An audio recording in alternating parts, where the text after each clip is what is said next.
Hi, welcome back to I Studio, and then the fourth episode of Meditations on Art.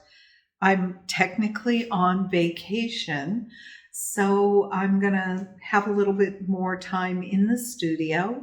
I've taken the week off, and we canceled a road trip in order to stay home, go to our local museums and galleries, and to work in the studio. So I thought I'd splurge and treat myself to something I've been interested in for a long time. I use a lot of house paint, and I heard that there was a brand, Faro and Ball, which was supposed to be a real superior house paint. And it is made with pigment instead of dyes. So I've never used it. I have no idea. I was absolutely intrigued, got to try it. And we had a store in Berkeley, which isn't far from Crockett, where my studio is. So my husband and I took a little trip in there. Now, in the store, you go in and they have these incredible color charts. These are all the colors they offer. All the colors are pre-mixed and available in the store. So what I did was I loaded up on about 20 little sample cans, and then I splurged, and I love white, so I bought a bigger pint size for the white. I bought a gallon of floor paint too, and I'll let you know how that works. So I have a couple of blank canvases. They're 38 inches. One of them's behind me, one's on the table that you can't see in front of me. 36 inches by 66 inches. I've ordered 5. I have 2 already. And I meticulously prepared them. I was going to show you how it's done, and I realized I already have a video on that, on preparing your canvas, so no need to do that.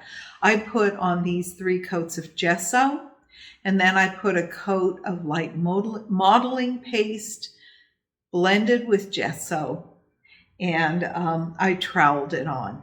So you can check my video to see how that's done. It's pretty laborious and pretty time consuming. I'm ready to paint today. So do you ever wonder, where am I going to start on this beautiful blank surface, which is all potential at this point? And I need a little something to get me going. I'm happy that I have the new paint. A lot of times a new paint, a new color, something like that just is enough to get me started. And I thought, should I color the entire surface first, or do I want to jump into some stencil work? And because the surface is beautifully prepared, I think I'm just going to jump into the pencil work or the stencil work. I have 2 brand new stencils that I ordered. They are the same image. It's a spider chrysanthemum. One is, I think this was about a 24 inch and this is about a 12 inch. So I've got 2 sizes to work with.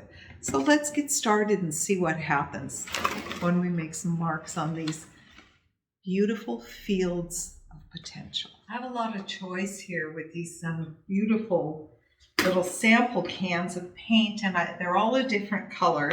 I wasn't sure which colors that I would want to order the bigger sizes in, so I went for a variety of the smaller cans so I could test out some colors. And I think I'm going to start with this beautiful blue.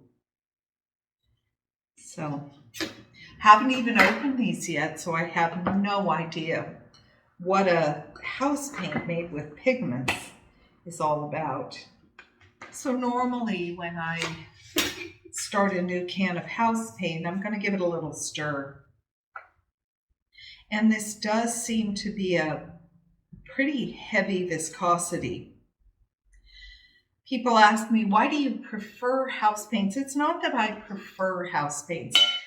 House paints do one thing for me, acrylic paints do something else. I like the ability to scrape through the house paints. I like the viscosity. It just works out really well.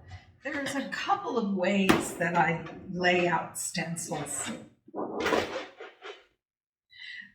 One is I consider the two canvases I'm working with, and I'll have to put the second canvas up on the table after I finish this, just to see the movement of the flowers going through the canvases. However, in this instance, this is the first coat. I don't think the placement of the flowers is going to be quite as important. I'm going to use them primarily for texture. I will paint over them so I won't see them. Little fragments of what I paint will probably come through. I think I'm going to start with the small. And another option I have is to blend the paint with an acrylic medium, and that's something I could consider. Let me give it a try and see what I think. I like the viscosity without blending it with anything else at this point.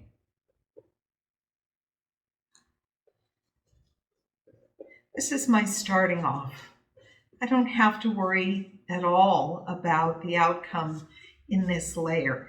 It's experimental, it's fun, gives me a chance to stretch out, make marks that aren't permanent. They're not going to stay here. These are the under layers. Sometimes what happens with the under layers is they're so good, you don't know how to go move forward. It's interesting. I will gravitate to certain colors for a period of time, and then my palette will switch up. And what I'm wanting to do with this first underlayer is to do different colors of the flowers and see what happens. Oh, that's lovely. That turned out really nice. Now my stencil is saturated with blue, so I think I'll do a little wiping. Otherwise, the blue is going to blend into whatever the next color will be. Probably will anyway, somewhat. And for the next color, I think I'll try this beautiful gold, cane number 53. New brush.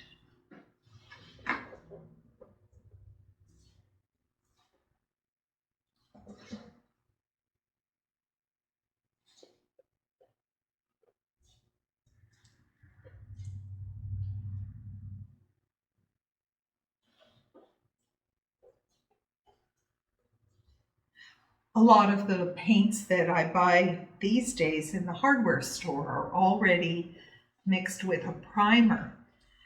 And here at Faro and Ball, they told me they have a primer. They recommend a primer.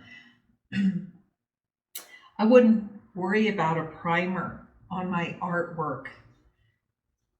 That's for the wall or the floor or something else I'm painting.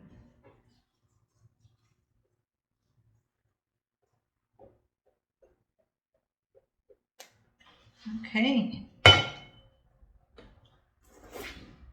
Oh, now that's interesting because, of course, the blue outlined the yellow because there was still blue on the stencil. I love it. And I'm going to cover the whole surface with flowers and let's just see what happens. A lot of people don't like to use stencils. I do. They've got a great history. Do you know that the original cave paintings were done with stenciling? The people would put their hand against the cave and blow pigment through a straw. over the top of their hand, and when they lifted their hand, it left an imprint. Just a slight color variation there with the deeper. Now, another thing I like to do is overlap. Let's overlap here. Try this beautiful gold color again. What I'm doing is making a big mess, and that's the first step of the painting. You just put everything and anything down without too much worry about where it's going. And then with the next coat, I'm going to be concerned with composition. That's the beauty of abstraction. You can just kind of do what you feel without starting with a huge plan. Nice. Okay, now that I've got a few stencils down, I'm longing for something else on the top. And what I'm thinking is I may go ahead and just put down some paint to get a little bit of a stained color. And I'm going to try to use this house paint to thin down. Let's see what we can get. Got my red flower in. I'm going to put a few more of these on. They're very powerful, this size. I like it.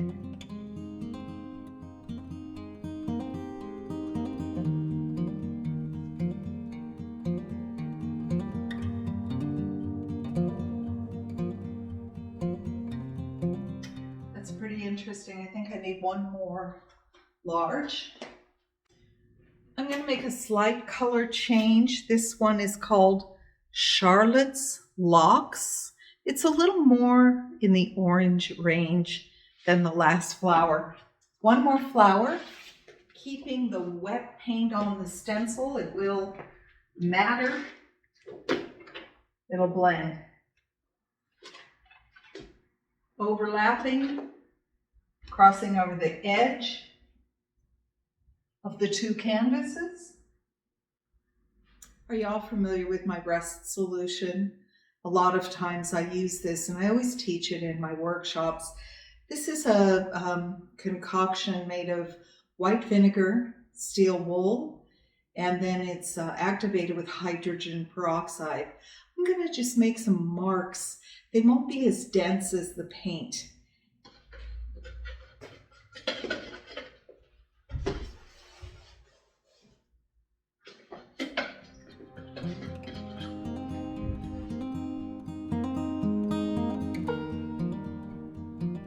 Hydrogen peroxide makes the rust oxidize right away.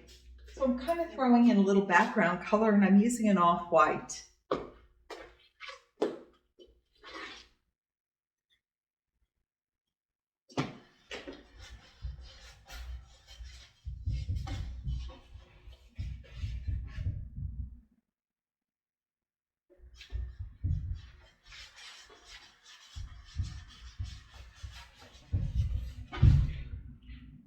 Sometimes I go over my shape a little bit, see what happens when the color smears.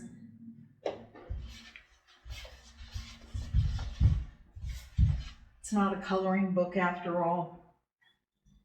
I don't have to stay in the lines. I'll give the red a little scrape.